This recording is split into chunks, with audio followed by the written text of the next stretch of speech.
नमस्कार. महाराष्ट्र योजना कॉर्नरमध्ये आपल्या सर्वांचे स्वागत आहे.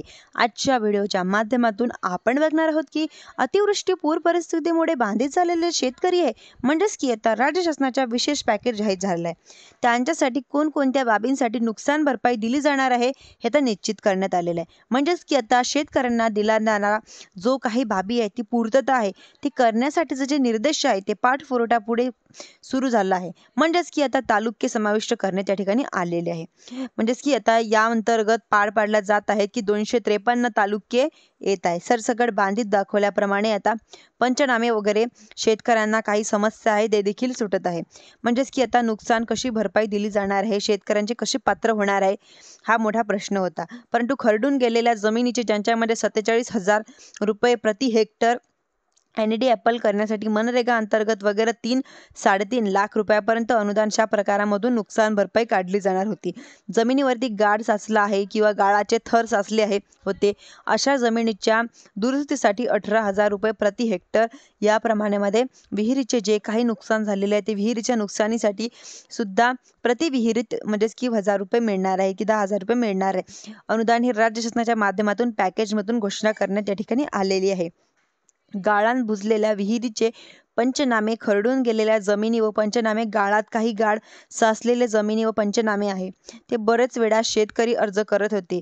म्हणजेच की तहसीलदाराकडे अर्ज करत होते, तहसीलदार जिल्हाधिकाऱ्याकडे अर्ज करत होते.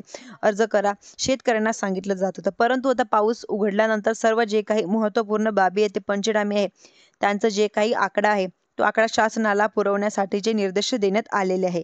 म्हणजेच की आता खरडून गेलेल्या जमिनीचे पंचनामे, गाळात बुजलेल्या विहिरीचे पंचनामे, गाळ साचलेल्या विहिरीचे पंचनामे सुद्धा जमिनीचे पंचनामे करणं अत्यंत स्थितीपूर्वक झालेलं आहे. म्हणजेच की आता जमिनी पाहता देखील त्यांचे फोटो काढता, विहिरी पाहता येतील, विहिरीचे फोटो काढता येईल अशा कुठल्याही प्रकारच्या समस्या पंचनामे करताना येणार नाही. यांच्यामध्ये आता टाईमलाईन निश्चित करण्यात आलेली आहे. म्हणजेच की आता 16 ऑक्टोबर 2025 पर्यंत हे पंचनामे पूर्ण करायचे आणि 17 ऑक्टोबर 2025 रोजी तहसील स्तरावर, जिल्हा स्तरावर हे पंचनामे झालेले जे काही प्रस्ताव आहे ते दाखवण्यात येणार आहे. म्हणजेच की विविध विभागाच्या माध्यमातून, कृषी विभागाच्या माध्यमातून, मृदा व जलसंधारण विभाग, भूकर मापक, ग्रामसेवक, बांधकाम, पाटबंधारे विभाग अशा प्रत्येक अधिकारी, कर्मचारी, त्या विभागातील कर्मचारी आपल्या आणि या ठिकाणी सूचना देण्यात आलेल्या आहे. म्हणजेच की आता कॅमेऱ्यामध्ये मधून किंवा जिओ टॅगिंगच्या कॅमेऱ्यामधून वस्तुनिष्ठ फोटो काढण्यासाठी सांगण्यात आलेले आहे. खरडून गेलेल्या जमिनीसाठी मंडळ अधिकारी हे जे प्रमुख असतात ते कृषी सहाय्यक, ग्रामविकास अधिकारी किंवा भूकर मापक, जलसंधारण अधिकारी, विभागाचे अभियंता, नियंत्रण अधिकारी असणारे जे नायब तहसीलदार आहे यांच्या माध्यमातून ही प्रक्रिया पार पाडली जाणार आहे. विहिरीच्या नुकसानीसाठी मंडळ अधिकारी पथक प्रमुख असणार आहे. ग्रामसेवक, बांधकाम व पाटबंधारे विभागाचे अभियंता आणि नायब तहसीलदार हे नियंत्रण अधिकारी राहणार आहे. म्हणजेच की आता काही पंचनामे 15 ऑक्टोबर पर्यंत हे पंचनामे पूर्ण करायचे आहे. 16 ऑक्टोबर पर्यंत हे पंचनामे फोटो सर्व दाटत्र एकत्रित करून 17 ऑक्टोबर पर्यंत तहसील आणि निवासी जिल्हाधिकारी यांच्या कार्यालयामध्ये अहवाल सादर करायचे आहे. कृषी आयुक्तालय यांनाही प्रस्ताव पाठवले जाणार आहे.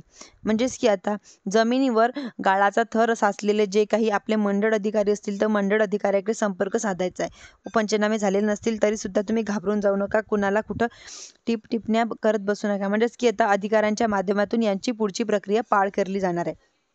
म्हणजेच की आता मोबाईलमध्ये सुद्धा खरडून गेलेल्या जमिनीचे, गाळ साचलेल्या जमिनीचे, विहिरीचे गाळ साचलेला आहे किंवा बुजलेल्या विहिरी असतील, जिओ टॅगिंग फोटो काढण्याचा प्रयत्न करा आणि जेणेकरून आपल्या फोटोच्या आधारवरती जरी पंचनामे होत असतील तरी सुद्धा आपल्याकडे दिलासा मिळू शकणार आहे. धन्यवाद.